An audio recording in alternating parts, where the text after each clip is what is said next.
dei diritti di chi lavora la puoi praticare se hai delle strutture, dei contratti che riunificano questi diritti.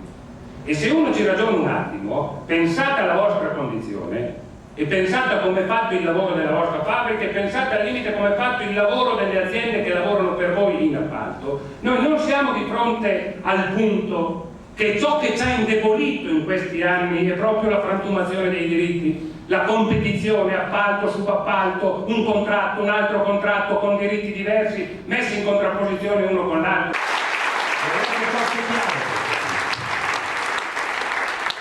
Perché, insisto, c'è una diversità tra la mediazione e il fatto di firmare con le tue mani la tua fine. Ci sono due cose che tra di loro sono abbastanza diverse. E proprio perché siamo a questo passaggio, io credo dovremmo, tra virgolette, avere anche un po' più, se volete, di coraggio e di convinzione per provare a cambiare questo tipo di situazione.